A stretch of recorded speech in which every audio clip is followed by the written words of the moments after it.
Hello student, welcome to Technical Gurukul. मैं राकेश आप सभी का टेक्निकल गुरुकुल यूट्यूब प्लेटफॉर्म पे स्वागत करता हूं। स्टूडेंट, लास्ट लेक्चर में हम लोगों ने चैन सर्वेइंग से कुछ क्वेश्चंस को किया हुआ था। इसी सीरीज़ में हम यहां पे एक नया क्वेश्चन लेके आए हैं। आप देख पा रहे हैं कि इस क्वेश्चन में पहले क्वेश्चन को रीड करते हैं, देन हम यहाँ पर देखते हैं कि इस क्वेश्चन में हमें सॉल्व क्या करना है। ठीक है, तो सबसे पहले अगर बात करें कि 30 मीटर इस्पाती फीते को जिसका भार 0.80 kg है, दो बिंदुओं के मध्य भार के मध्य 15 kg का तनन बल लगाकर ताना गया है।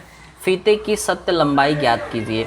आप जानते हैं कि अगर कोई भी फीता है उसको अगर हम खींचते हैं तो उसका सेल्फ वेट भी कुछ होता है, जिसके कारण क्या होता है, सैग आता है। ध्यान देंगे, सैग का मतलब क्या होता है, झोल।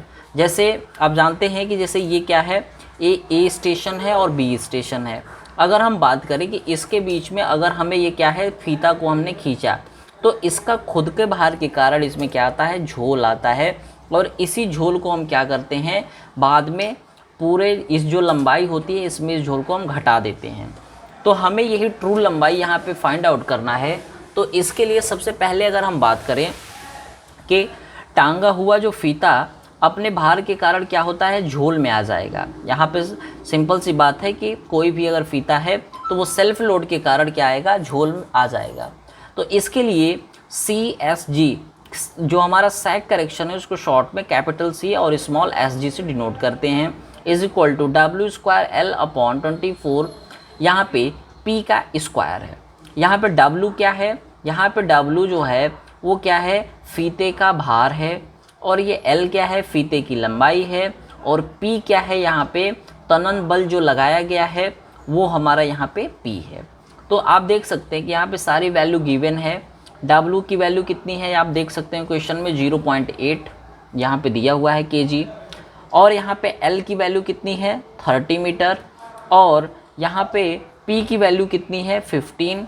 तो हमने यहाँ पे सारी वैल्यू को पुट किया, 15 × 15 हो जाएगा क्योंकि P का स्क्वायर है, यहाँ पे W का स्क्वायर 0.8 का स्क्वायर, और यहाँ पे हम वैल्यू को पुट करके सैग करेक्शन को निकाल लेंगे जो निगेटिव आता है।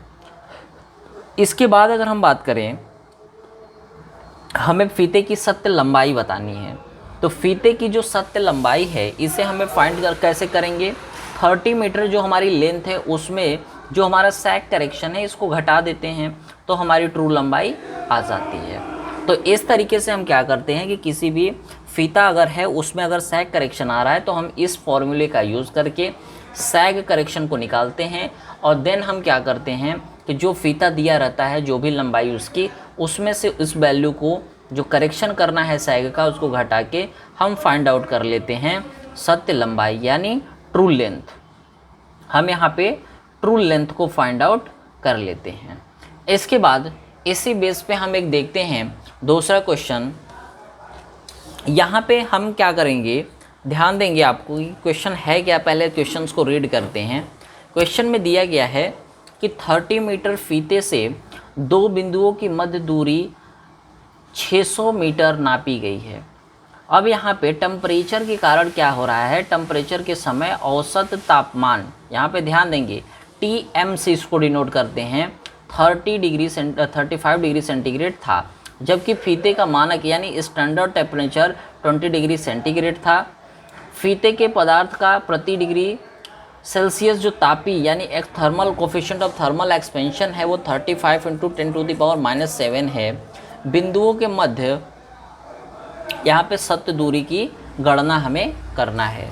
तो हमने क्या कहा कि यहाँ पे आप देख सकते हैं कि CT इज इक्वल टू, यहाँ पे CT इज इक्वल टू क्या होगा, CT is equal to L alpha into TM minus T0।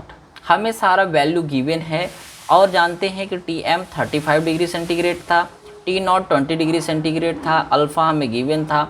तो हम इस फॉर्मूले में इसको सारे वैल्यू को पुट करके हम यहाँ पे आसानी से क्या निकाल सकते हैं, जो टेम्परेचर कोफिशिएंट है जिसके कारण हमारा एक्सपेंशन आ रहा था, इसकी वैल्यू को हम यहाँ पे आसानी से फाइंड आउट कर सकते हैं।